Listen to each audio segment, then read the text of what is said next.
Now let us try to use Wolfram Alpha to perform improper integration.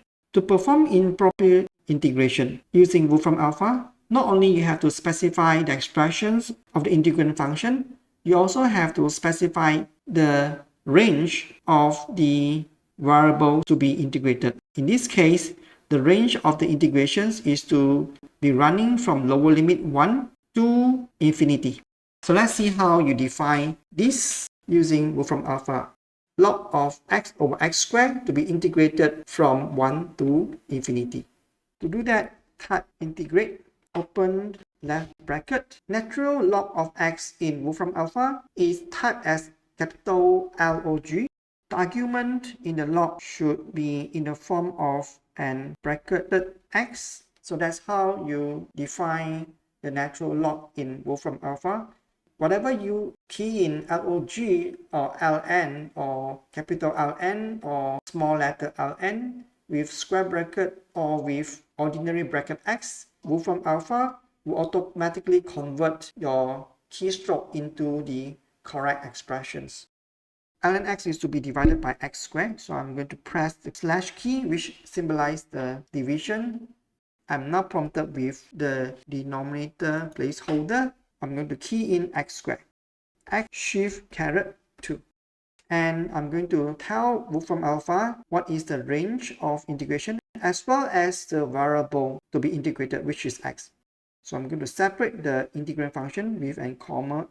To define the range of integration, I need to use a curly bracket. So I'm going to open a curly bracket, left type x, comma, the lower limit, which is 1, and the upper limit, which is infinity.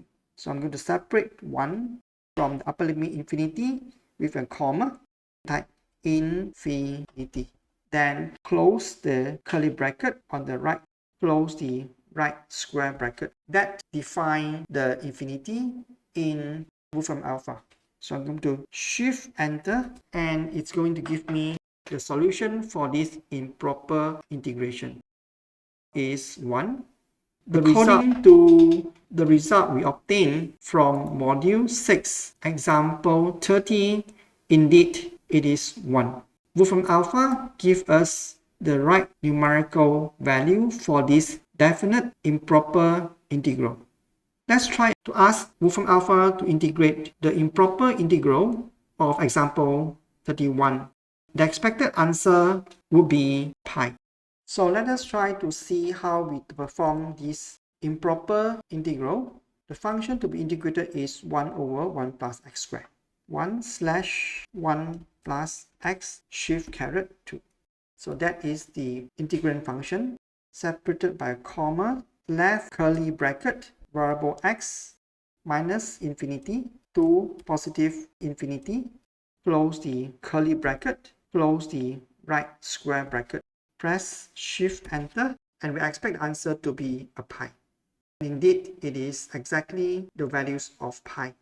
You find that not only Wolfram Alpha gives you the definite integral output of pi, it also gives you the indefinite integral in terms of arctangent.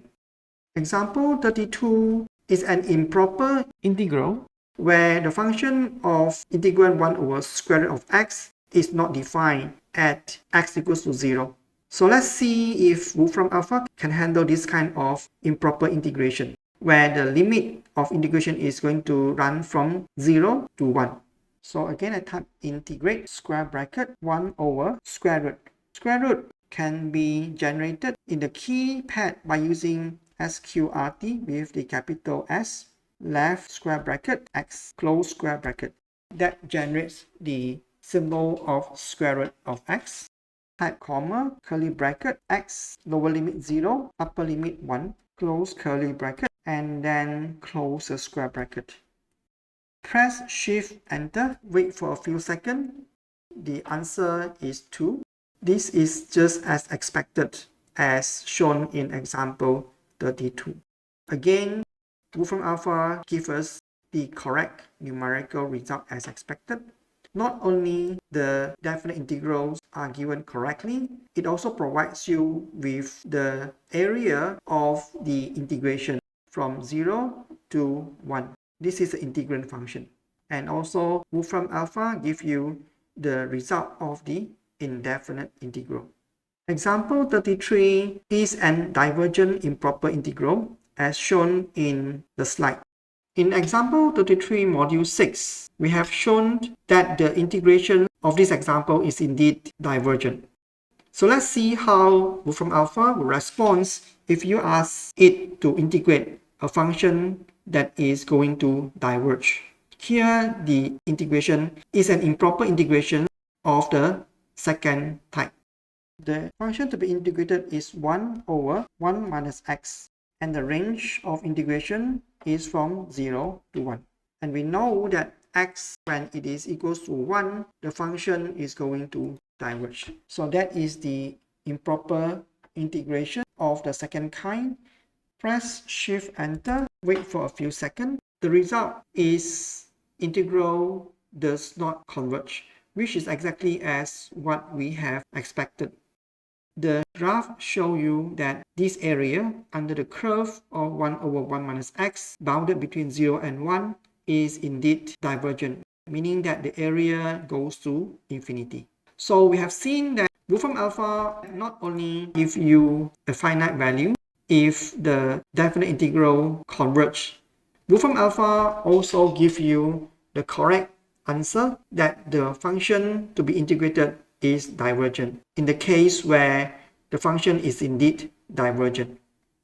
Therefore, you can see that Wolfram alpha is kind of powerful, that not only it gives you the correct numerical value when the integration is convergent, it also tells you when the function is not convergent correctly.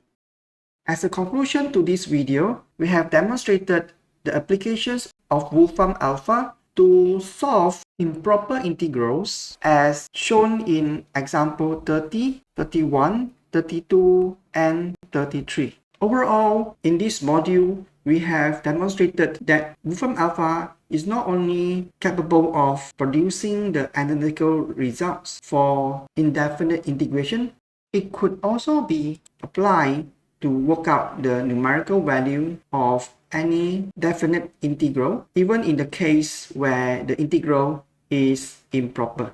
You should appreciate the powerfulness of Wolfram alpha in this regard, as discussed in a few examples in this video. In these examples, say example 33, the values of the integrand at one of the limit is infinity, whereas example like 30, we are asking the Wolfram alpha to integrate the functions up to a numerical values of x at infinity. In both cases, x is tending to infinity or the function of the integrand is not defined at a particular values of x. Wolfram alpha still correctly produces the expected values.